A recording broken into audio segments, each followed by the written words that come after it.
Mi visión de las redes sociales es que es una oportunidad, una herramienta que te puede generar mucho alcance, que te puede cambiar la vida, un reel, un TikTok de un día a otro. Y yo creo que eso es fundamental si es que tú quieres generar awareness, posicionamiento, un poco de todo. Pero yo creo que lo importante de un artista es el branding, el cómo la gente te recibe. Hey, ¿qué pasa, gente? Sean todos bienvenidos a un capítulo más del Todo Sobre DJ Podcast. Ya no sé en qué número de capítulo vamos, solo sé que ha estado épico, que la gente le da like, que la gente lo comparte y que nacen dudas. Y hoy vamos a responder muchísimas de esas dudas porque vamos a estar hablando de booking, de management, de industria musical, de qué es un sello musical. Vamos a hablar de muchas cosas que yo creo que los DJs deberían saber, y por eso tengo un invitado estelar, all the way from Barcelona, desde Barcelona, el viejo continente, Benjamín Pavés. ¿Cómo estás, Benjamín? Bueno, Nach, muchas gracias. Todo bien por acá, aquí disfrutando de Barcelona. De esta bella vista de lo que Gaudí nos entregó. Así es, un grande. Bueno, por si necesitamos un poco de contexto aquí, porque por lo general aquí entrevistamos DJs, pero en este momento estamos trabajando con alguien de la industria musical. En este caso, Benja es owner, es dueño de un sello que está de una plataforma de distribución también, que es Mix Radar, y además tiene una agencia de booking y management con la cual ha podido posicionar a algunos artistas en festivales importantes, y la pueden buscar ahí en Instagram como Nexus Manager. Entonces vamos a estar hablando específicamente de eso, y la primera pregunta no se va a hacer esperar, y es: ¿qué es lo que hace un manager? Pues Benja, explícanos un poco qué es lo que es tu trabajo y cuáles son los objetivos de ese trabajo. Oye, te cuento. Bueno, un manager es un pilar fundamental de la carrera de un artista musical. Un manager implica ser alguien que está constantemente metido en el artista, alguien que finalmente es su mano derecha, es un oyente, tiene que ser empático con el artista, saber escucharlo, tiene que gestionar ya sea eventos, colaboraciones, cosas que se quieren hacer, marcas. Un manager finalmente es el que te entrega un norte hacia tu carrera musical. O sea, digamos que tiene que ver con que alguien que tiene la visión de hacia dónde debería ir la carrera del artista. Sí. Genial. Una de las preguntas comunes y que a mí me han hecho bastante y que yo he hecho bastante cuando me he topado con gente que trabaja con management y booking: ¿cuál es la diferencia entre el booking manager y el manager a secas? Obvio. El manager, como decía recientemente, es el que gestiona, el que entrega un norte, y luego ya está el booking manager, que es cuando ya tu artista está establecido, va a estar la necesidad de gestionar eventos para el artista finalmente. Entonces ahí surge el booking manager, que tiene que tener un equipo que sería el tour manager, el stage manager, el que te acompaña a que todo tu evento funcione bien, y más que nada eso, ¿verdad? El que te consigue los shows, el que buquea. Bien, bien. Ahí mencionaste otro manager, que es el tour manager. Ya. ¿Cuál es la función entonces del tour manager? Para que entendamos que son personas diferentes en la mayoría de los casos, o en otros casos es la misma persona.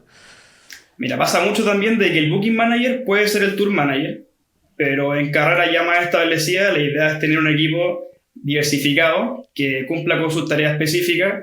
Un tour manager muchas veces es el que puede el tema del hospitality, de que todo el evento esté funcionando bien. Puede ser el que vea el tema de la salida del audio, el que ponga el pendrive y luego saca al artista, el que te entrega la toalla luego de haber tocado durante 2 horas, no sé. Pueden ser muchas funciones las que puede hacer el tour manager durante tu show, va a depender de lo que tú hagas, pero generalmente es un poco eso cuando uno se inicia dentro de este mundo. El tema del tour manager también, bueno, yo voy a entregar aquí algo más de contexto. También es, por ejemplo, el que ve el tema de los pasajes, de dónde te va a quedar, cuál va a ser el hotel, los traslados del hotel al show. Tiene que ver con toda la logística alrededor del artista con el show. Y el stage manager tiene que ver también con cómo está puesto el setup, si el setup está correctamente conectado, si el pendrive tiene correctamente la música y se leyó. Tiene que ver con que las cosas que están dentro del show que requiere el artista se cumplan, que eso es algo muy importante, y sobre todo en las carreras de artistas emergentes uno no quiere que las cosas salgan mal. Por eso es importante que alguien le preste atención, y muchas veces uno tiene que hacer en el caso de la gente que quizás nos está viendo y escuchando ahora, uno tiene que hacer todo eso y una sola persona. Por eso, ahora viene la siguiente pregunta, Benja. ¿Qué es lo que hace o que llama la atención de un manejador de artistas? Por ejemplo, hay alguien que nos puede estar escuchando en este momento o viendo y diga, oye, a mí me encantaría tener un manager, pero no es como, oye, Benja, ¿me voy a ser mi manager? No, pues tiene que haber como, me imagino, un interés de por medio. ¿Y qué es lo que gatilla ese interés? Son varias cosas, la verdad. Yo, por ejemplo, ahora estoy en un máster acá en Barcelona de Music Business y estamos buscando un artista dentro de 500 artistas que están inscritos y hemos tenido charlas de cómo escoger un artista. ¿Y cómo se escoge un artista? De muchas formas. Uno puede ser el catálogo musical que el artista ya tiene, que si el catálogo es importante, pueden salir más intereses de festivales, de colaboraciones, cosas así. Luego, la edad, un factor clave, ya que alguien que está comenzando es moldeable, y al ser moldeable, uno puede interferir en la carrera del artista. Sin embargo, si que es más adulto, ya sabe para dónde va la cosa y posiblemente uno como manager no puede intervenir en el proceso. Otro factor clave también podría ser el talento, claramente. Si no hay talento, difícil. La motivación. Si es que el artista es motivado, va a crear mucho más de alguien que se deja un poco las cosas más de lado, que está enfocado en su carrera musical y no en otra cosa, quizá la universidad, que no está nada mal, está muy bien educarse. Por ejemplo, si es que tú tienes una carrera de business, buenísimo que sepas de números, de cómo gestionar también tu proceso, eso está buenísimo. Y la verdad es que yo creo que eso se basa en el talento, en la motivación y cómo tú también te dejas trabajar. Yo creo que esa es como la clave en un artista. Tú mencionaste algo que para mí es algo súper controversial y no vamos a tener seguramente una respuesta concreta, pero me gustaría desde tus ojos, de alguien que conoce el tema del negocio, ¿cómo yo puedo definir el talento? ¿Cómo tú decís, esta persona es talentosa y esta no es tan talentosa? O esta sencillamente no es talentosa. ¿Cómo tú podrías definirlo? Algo personal, no quiere decir que sea algo de cátedra, sino que ¿cómo lo veis tú? Sí, nadie es dueño de la verdad. Mira, yo lo veo, por ejemplo, no sé, en un cantante, obviamente que la voz es fundamental, pero a día de hoy el autotune también ayuda mucho, pero se nota, por ejemplo, en un show en vivo cuando el autotune está presente y claramente genera un poco de ruido, de controversia ahí del uso, pero creo que si el talento está desde raíz, la voz, es mucho más probable que te vaya bien. Hay artistas que hay en Chile que trabajan muy bien su voz y la gente los menciona. Hay otros también de que quizá su talento no es tan bueno, pero su branding es lo que habla por ellos. Quizá un ejemplo podría ser... No quiero ir mejor dar ejemplos, pero ahí me puede llegar un poco castigo. Pero el branding es fundamental. Si es que hay un buen branding, es más probable que las cosas funcionen. Y si aparte hay talento, qué mejor. Está bueno este podcast porque estamos nombrando hartos términos que yo sé que la gente puede valorar su explicación. En este caso, por ejemplo, nombraste el término branding. ¿Qué es el branding? En palabras simples. Sí, el branding, en palabras reducidas, es la imagen del artista. Cómo la gente te ve es la combinación entre la parte visual y cómo la gente se imagina tu proyecto en la cabeza, el posicionamiento. Tener una referencia artística definida y un buen mensaje claro te va a ayudar a que la gente conecte contigo. Esa yo creo que es un poco la clave del branding. Hacer que la gente se haga una idea y tenga las cosas que las comparta contigo.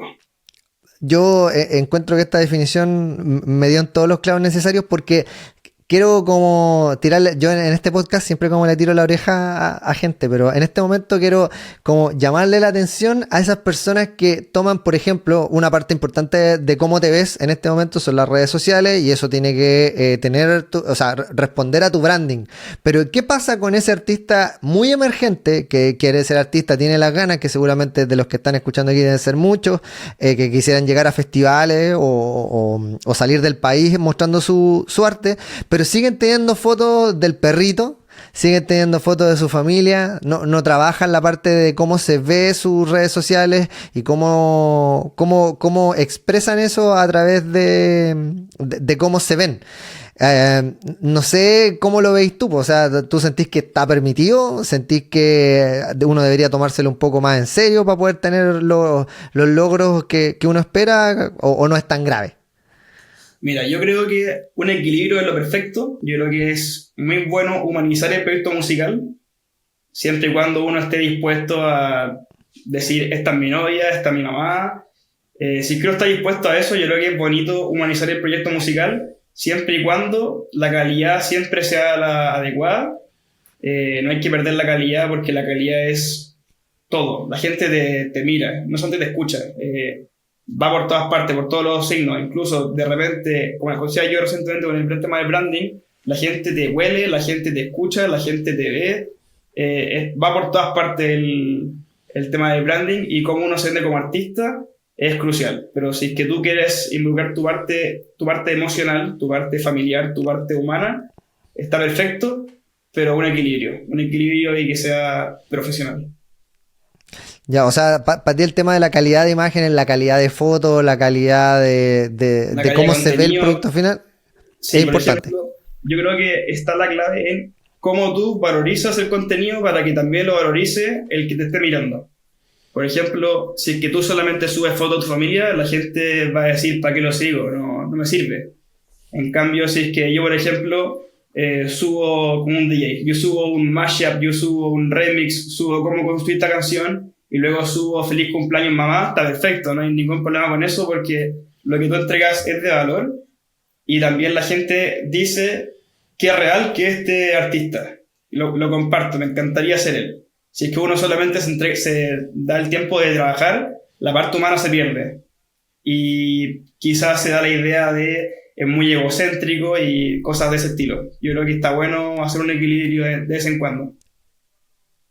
Ya, yo comparto. Lo que sí siento que, a ver, y esto es otra cosa personal, que como que lograr el equilibrio siempre es muy difícil y quizá yo ahí lo voy a poner en mi punto personal, como que para mí es mucho más fácil decir, ya, estas son mis redes sociales, pero de DJ Natch y fin, y esto aquí es solamente contenido de DJ Natch. Obviamente yo sí comparto cosas personales, pero muy eventualmente porque yo me lo llevé para el otro lado, porque siento que para mí en lo personal es difícil como encontrar ese punto medio, pero yo le doy el punto aquí al Benja porque hay gente aún que piensa que las redes sociales son para mostrar lo que tú quieres. O sea, yo veo gente aún compartiendo su exceso, veo aún gente compartiendo dónde puedo conseguir tal o cual droga, dónde puedo mirar tal o cual programa y la verdad es que eso obviamente desfavorece el desempeño, ¿no?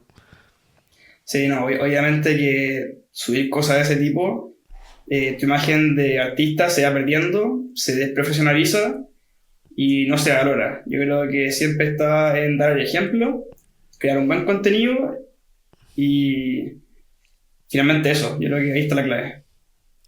Bien, pasemos a la siguiente pregunta común. No vamos a hablar de cifras en pesos ni en términos estrictos necesariamente de plata, ¿ya? Pero, ¿cómo es un trato con un manager? En este caso, ¿cómo es tu trato? No el tuyo en particular, pero ¿cómo sería un trato? ¿Se trabaja a base de un sueldo mensual? ¿Se trabaja a base de porcentaje? ¿Se hace trato a trato dependiendo de lo que se esté logrando? ¿Cómo es más o menos el funcionamiento de un manager? Perfecto, yo trabajo de dos modalidades. Trabajo en base a porcentajes y artistas que quieran trabajar conmigo, pero aún no trabajamos de manera seria. Yo ofrezco asesorías personalizadas y a eso le entrego un valor. Ya, o sea, como consultorías. Sí, pero al final es un management, pero que no está contigo como manager. Ya, o sea, pongámoslo en términos prácticos. Yo quiero conseguir como tu consejería y es como, no sé, una vez al mes que yo hago un pago hacia ti y tú me revisas lo que estoy haciendo, me das tareas. ¿Cómo funciona eso? Mira, yo he realizado, por ejemplo, planes anuales de diferentes cosas. Por ejemplo, hoy veo tus métricas y veo de que estás flojo en tal red social o en tal plataforma y te digo, mira, podemos hacer acá tales cambios, biografía te falta, no sé, te falta la foto, hay que actualizarla, cosas así, lo vamos gestionando y poco a poco esas cosas después se van valorizando y la gente las valora. Ya, bien, o sea, hay un análisis previo del artista y según ese análisis, o sea, no es como que les vacíe una hoja que a todos les sirve lo mismo, sino que No, hay obvio. como un análisis de la realidad personal de Sí. cada artista. Hay que ver ahí las Ya, fortalezas, las debilidades. bueno, y en el tema de manejo ya más constante cuando se trabaja a base de porcentaje, ¿cuál es el rango que pide un manager? Por ejemplo, yo he estado en conversaciones donde se habla de entre el, no sé, pues entre el 15 y el 30, dependiendo de qué tan buen manager sea la persona, o dependiendo también de qué nivel de carrera, más o menos cuántos, ahora que tú estoy contigo acá, ¿cuánto es el rango que cobra un manager? No tú en específico, sino que lo que tú cacháis Mínimo. más o menos del... Sí, 15 Ya. o 30, está perfecto. Ya, entre el 15 y el 30% de Sí. todo. O sea, por Obviamente, ejemplo, en el caso... Dime. por ejemplo, un emergente, posiblemente el porcentaje sea mayor, ya que los ingresos son más bajos, y un artista que ya es mucho más consolidado está dispuesto a entregar menos, a menos de que sea una persona de confianza extrema, y ahí uno da un poco la mano y es más flexible en ese trato. Claro, porque también hay que entender que esto es una cuestión de economía. O sea, invertir tu tiempo, en este caso como manager, o que un manager invierta tiempo en ti, es más riesgoso cuando eres un artista que no está consolidado. Por lo tanto, eso debería ser un pago mayor en porcentaje. En cambio, manejar a un artista que ya está consolidado, que tiene sus plays, que tiene sus placements con marcas, que ya tiene ciertos, no sé, pues, shows cerrados, o que le es más fácil cerrar show, obviamente la gestión que se requiere es menor y el riesgo es menor, por lo tanto el porcentaje es más pequeño. La gestión no creéis que va a ser menor. Yo creo que igual un artista Ya, que ya está consolidado, la gestión es bastante grande, pero muchas veces llegan a ti. Pero al llegar a ti hay que estar ahí con el teléfono constantemente y es trabajo. En cambio, con un manager que trabaja en base a porcentajes más altos, él va buscando y las respuestas no siempre llegan. Entonces, no es como que estés todo el día contestando. Es un poco más pasivo. ya. Y ahora vamos a ir a la parte más personal tuya. Si tú pudieras decir de los artistas que has manejado o de lo que has visto en la escena, ya para no meternos en ¿Vale? la vida personal de nadie, ¿qué es lo más difícil del artista? ¿Qué es lo que tú decís, oye, sabes que de este lado, o qué has visto tú que ha sido lo más difícil de decir, mira, sabes que esto deberías hacer y el artista no lo hace? ¿Qué ha sido como lo más difícil de cambiar la mentalidad o de como mandar en este caso a que el artista haga algo? O sea, finalmente la pregunta es, ¿qué es lo más complicado de un artista para trabajar? Claro, o sea, por ejemplo, tú, en mi opinión, por ejemplo, lo más difícil es, no sé, ponerle un ejemplo estúpido. Lo más difícil es pedirle que se levanten temprano. En este caso tú me puedes Vale. decir, no sé, pues lo más difícil es pedirle que saque música regularmente, no sé. ¿Qué sería lo más difícil? Mira, yo la verdad es que con los que yo trabajo al menos, trabajan súper bien. Sin embargo, hay un tema que siempre se repite en los artistas, que yo creo que eso es lo que quiero destacar hoy día en esta conversación, que es el tema de la frustración en la industria, que pasa mucho, ¿Ya? de que uno quiere conseguir algo y no se da, y es normal porque uno es emergente. Entonces yo creo que eso es algo que, que es muy relevante. La frustración está al día a día, y más hoy día en Chile, entonces que no es tan fácil de establecerse.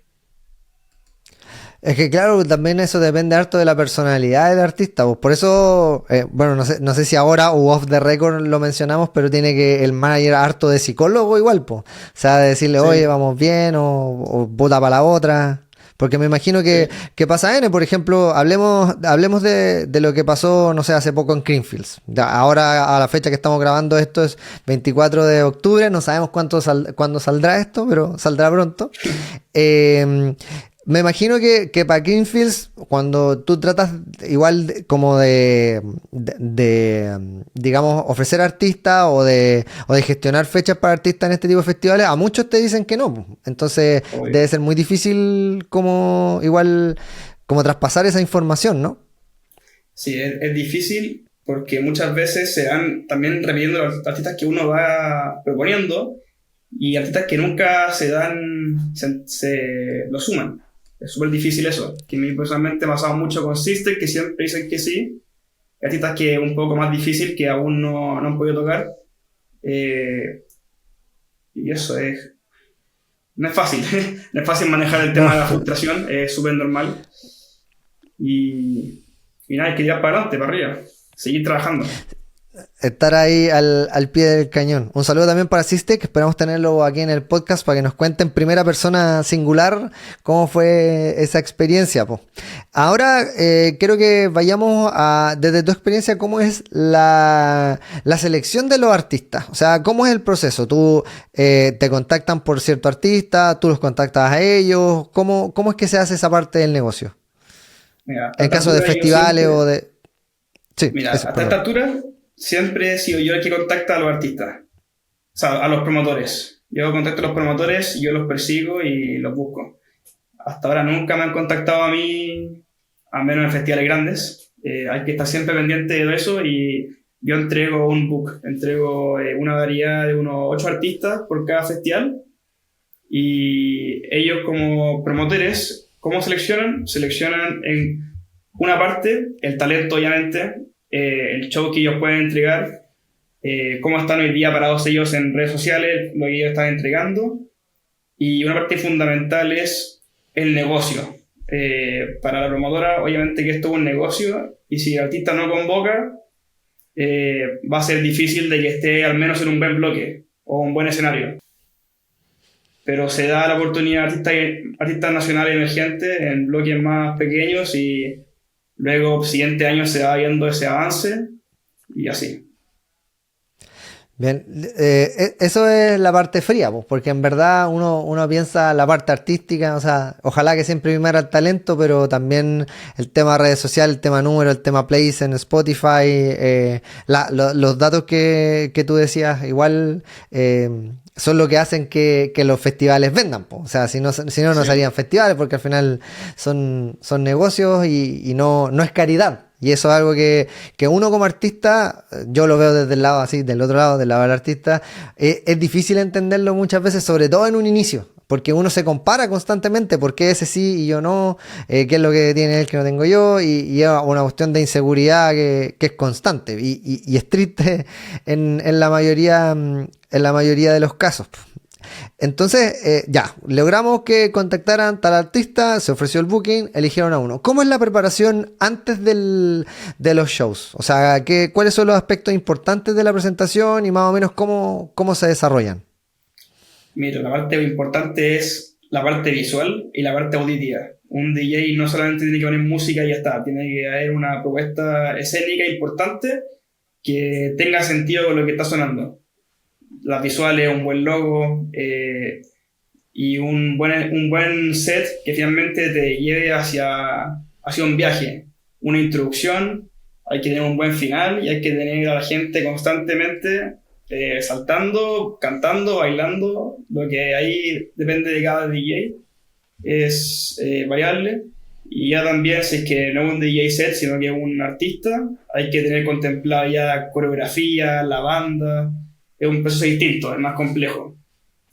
Por eso yo soy más partidario de trabajar con DJs porque finalmente es más fácil luego salir de Chile y tocar, por ejemplo.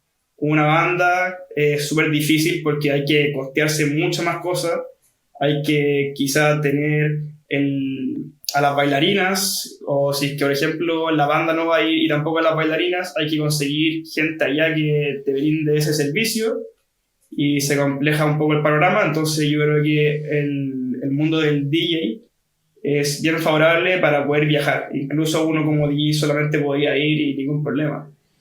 Uno envía las visuales al visualista, uno pone la música y si sabe lo que tiene que hacer, va a salir todo bien, que es lo que por ejemplo hizo Laid Back Luke en Creamfields y también por ejemplo Bass Jackers. Laid Back Luke, un grande. Yo creo que de la escena electrónica es mi DJ favorito porque es muy técnico. Me gusta como el hecho de que él controla mucho la parte técnica del ámbito de ser DJ. Ahora, desde el punto de vista de alguien que maneja el negocio, ¿cuáles son los aspectos más importantes a desarrollar?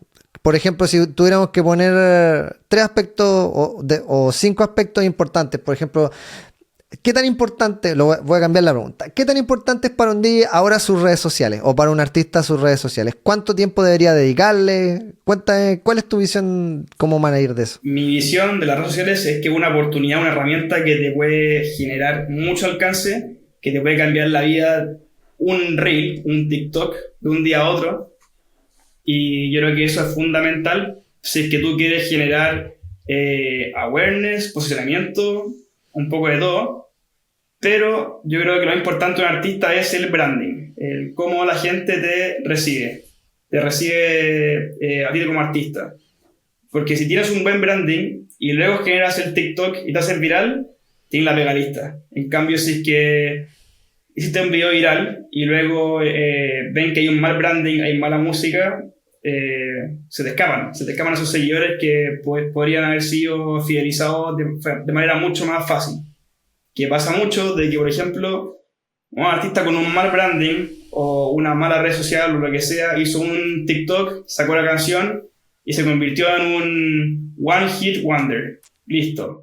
Y ahí se acabó su carrera. Vivió de ese hit, de ese remix y ya está.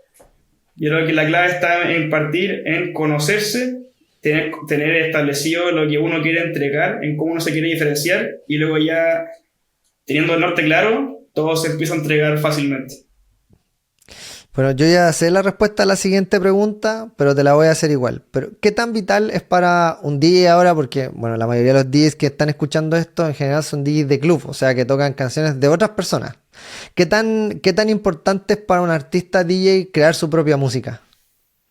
Mira, yo creo que es fundamental hacer una prueba de cómo la gente recibe lo que tú estás creando. Es fundamental también poder crear contenido en base a lo que tú estás creando, porque yo creo que no hay que quedarse en ser un DJ, un productor, hay que ser artista. Yo creo que esa es un poco la idea y ir en base a un 360 es la clave para poder perder un poco en el tiempo, seguir en el tiempo y que la gente te conozca no porque mezclaste súper bien, sino porque mezclaste, produciste, eres un artista. Yo creo que ahí está la clave.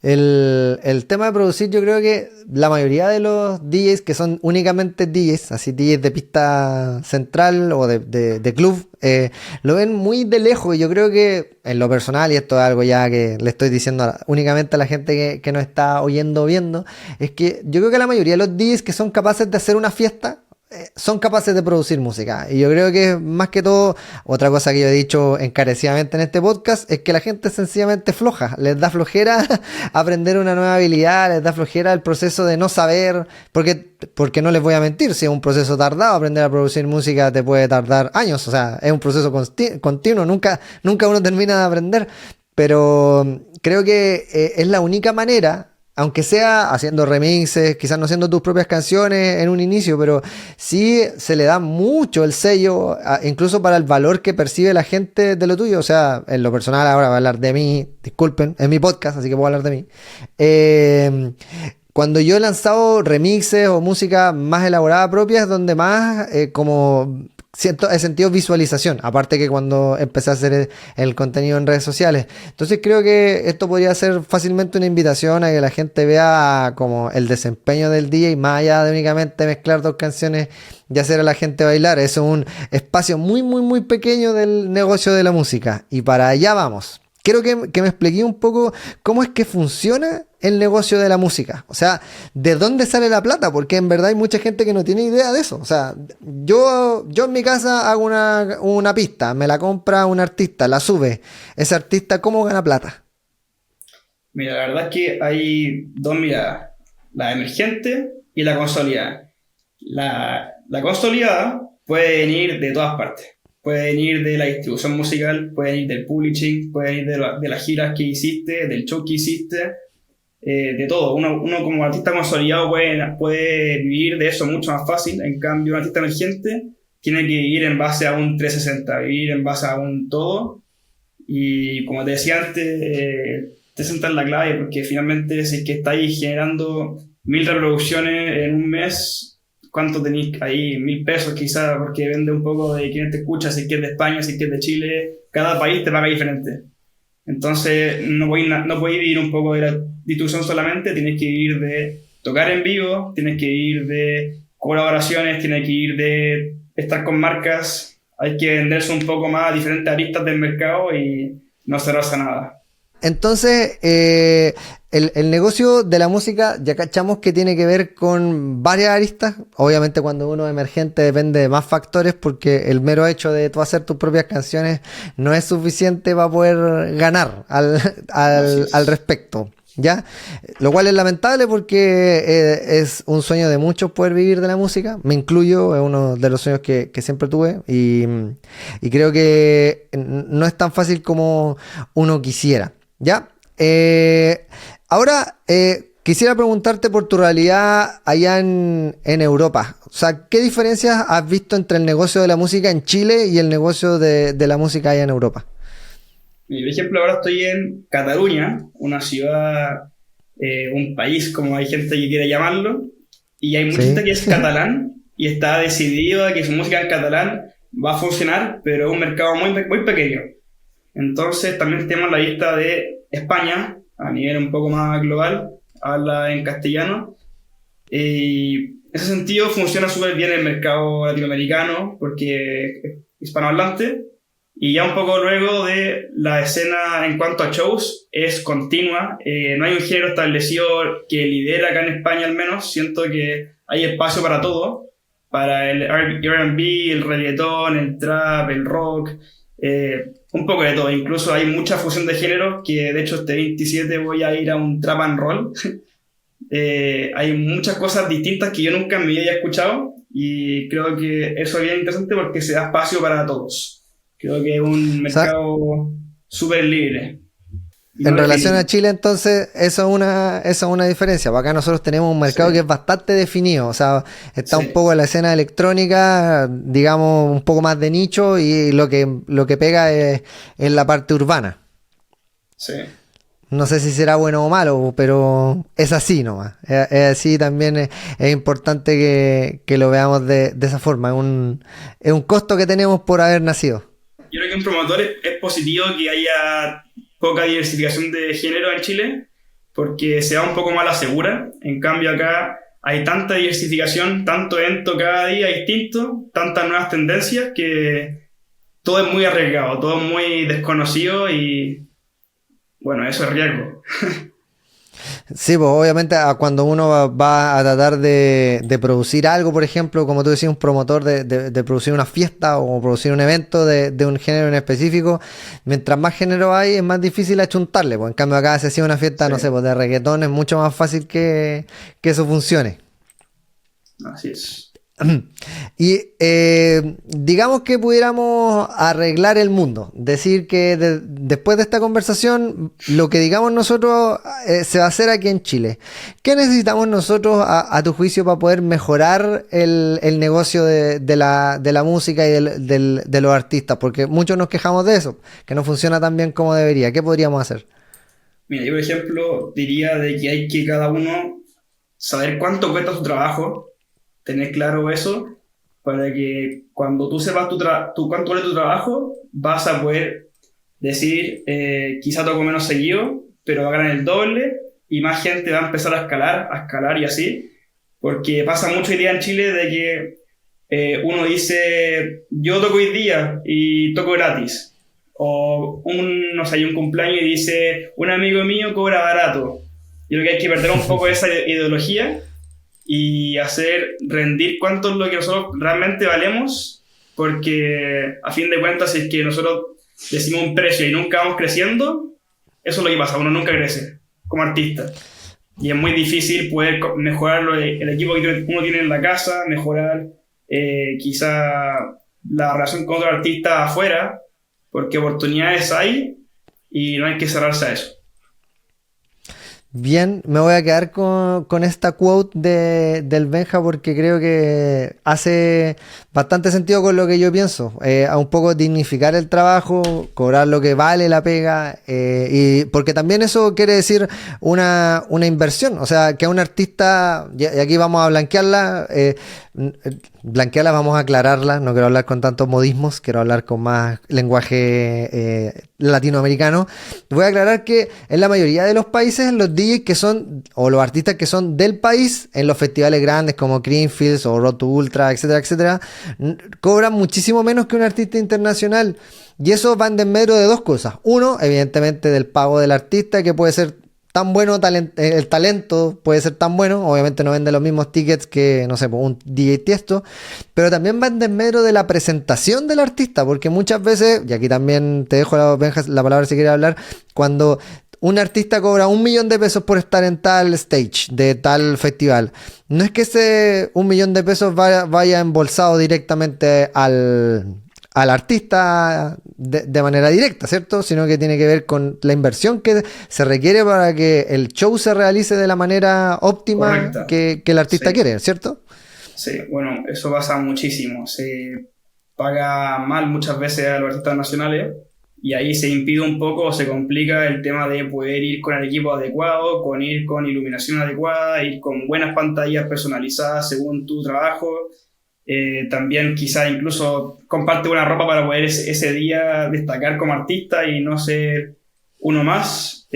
También está el tema de la pirotecnia, hay muchas cosas que son muy caras y que sin duda en un show te pueden hacer destacar 1000 veces más que otras cosas. Yo sé no mucho, para tirarle un dato nomás, yo hace no muchos años atrás conversé, creo que con Forero, era en un seminario que hicimos en Santiago, y me contó algo que me llamó poderosamente la atención, espero que ya no sea así, o quizás sea así pero de otra forma, y es que tú cuando cobrabas un fee en un festival, si tú querías ocupar pirotecnia, por ejemplo, te descontaban el valor de la pirotecnia del valor total. No sé si en este momento será así o se pagará aparte, pero no está incluido como en tu performance. Es como que si yo fuera a tal club, no sé, discoteca Kamikaze, y me cobraran a mí, como el DJ Natch, por la persona que mueve las luces, o por si van a tirar CO2. Como que en la actualidad, ¿cómo se cobra eso? Por ejemplo, la pirotecnia, ¿cómo se cobra en un festival? Mira, depende mucho igual. Hay veces que incluso dicen que no puedes tener uso de visuales o no puedes tener uso de pirotecnia porque de repente, no sé, un artista que es grande dice, yo soy el que va a tener el control de todo esto y el resto es como más secundario para poder destacar cuando él entre.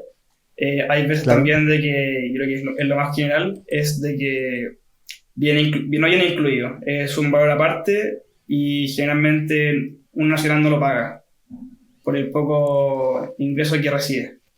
Es muy costoso, pero ¿tú tenías así como una idea del valor? Así como, ya, si quiero una pirotecnia es que en mi depende, show, porque ¿cuánto puede ser fuego frío, puede ser fuego caliente, puede ser humo, puede ser CO2, digamos, confeti, depende mucho. Y también a veces es por lanzamiento y no solamente por todo el confeti y listo. Depende mucho de cuánto es lo que tú quieras usar.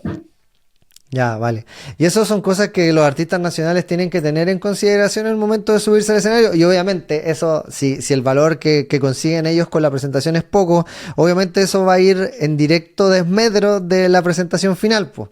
Y creamos un círculo vicioso, porque finalmente si el DJ, o en este caso el productor o el artista que se está presentando en ese escenario, no puede hacer una presentación que destaque, el próximo año va a ser lo mismo, y el próximo año va a ser lo mismo, a menos que sus números crezcan, pero como que al final es ponernos un poco el pie. Uno no dice que le paguen lo mismo a todos que lo que le pagan a los internacionales, pero sí que tengan, no sé, pues, algún tipo de consideración. En algún momento podría entrevistar a uno de los productores de algún festival, sería genial.